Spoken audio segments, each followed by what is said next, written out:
Rule 829, Imminent Scoring. When a match is stopped for an injury during a scoring situation, the official makes the determination that the scoring would have been successful had the action continued. The referee charges the injured wrestler with an injury timeout and awards the applicable points to the opponent.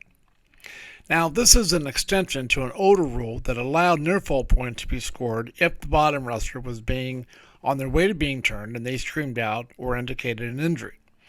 They were awarded and still are awarded with 2, 3, or 4 near fall points, depending on when the match is stopped due to the injury complaint by the bottom wrestler. In my opinion, this is a very fair rule, and the expansion of this rule will create less stoppages. The definition of the word imminent. Basically, it's an adjective.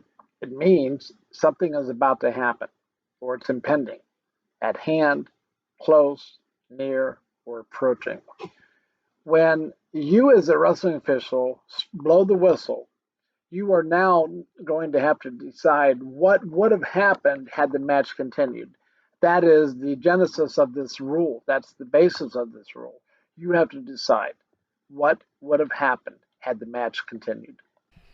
Let's say this up front. These are not easy calls, and remember, you get paid to make these tough calls.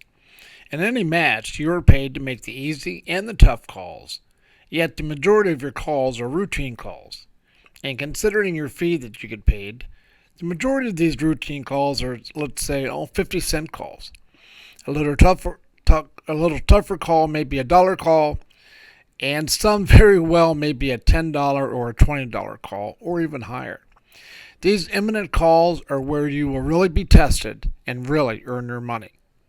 Take your time, understand what's going on, and simply make your call based on what your eyes see and what your brain and your experience tells you.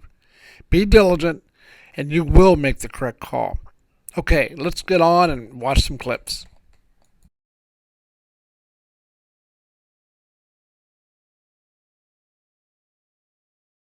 In this clip, Red sits out and attempts to make a switch. Red then turns in and has one leg, and at that time, Green screams out. You have to make the call. Is this an imminent escape, imminent reversal, or nothing? The ruling on this would be, in sequence, start injury time for Green and award 1 point escape for Red. With this clip, we see the green wrestler backing up to avoid being taken down, which is plain.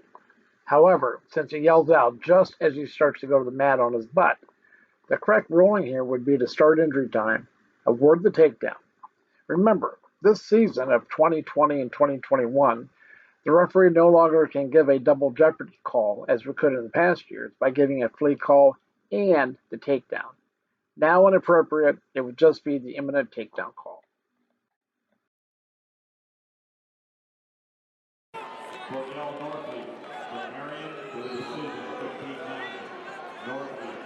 Green is in control with the short time in the period that is left.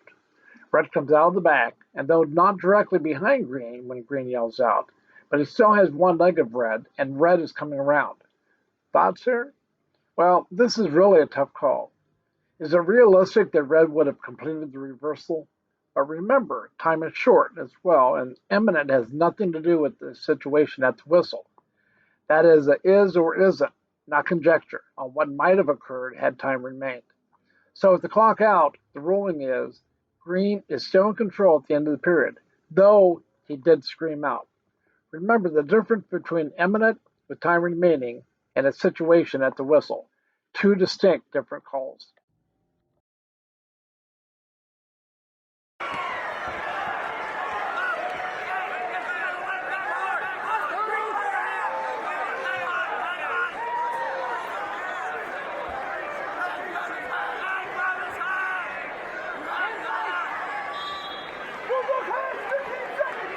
They are neutral in this clip, and Green tries to whip around Red as Red grabs Green's leg. Green wraps his right leg around the waist of Red, but his hips are down, so they are still neutral. Green moves more laterally, and his leg is buried deeper. As Red screams out, and at that moment it is apparent that Green is about to achieve control, and had Red not screamed out, a takedown would have been scored. since probably both arms would have been under the armpits of red. This is a tough call, but within the rule. By screaming out, the action stopped green from securing the takedown.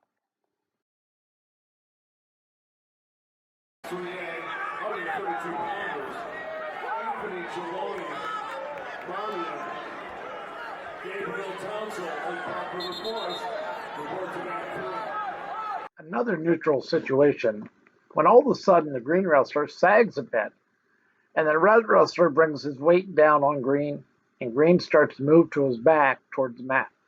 And at that time he screams out. This is an easy one, and the match is stopped, injury time starts, and a takedown for 2 for red is awarded.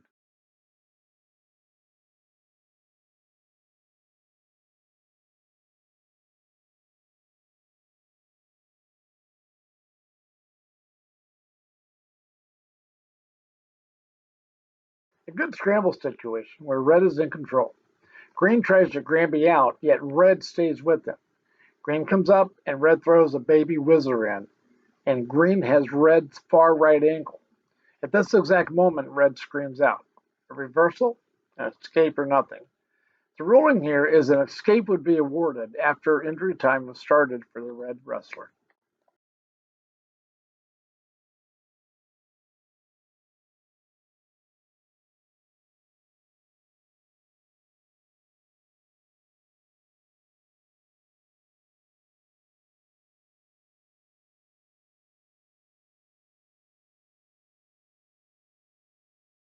Green shoots in as both are neutral and has red's left leg.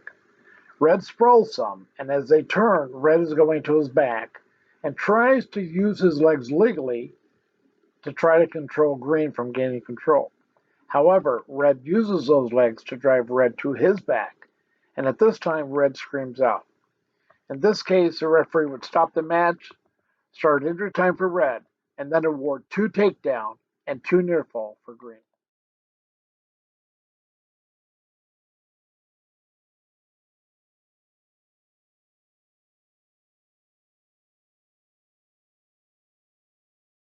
On this clip, both are neutral when red drives green to the mat, without a takedown being scored as control has not yet been established. Red hits a type of a crotch lift and puts green on his butt, and green screams out at that moment. Though, at the moment that green screams out, control hasn't been established yet. However, it is imminent.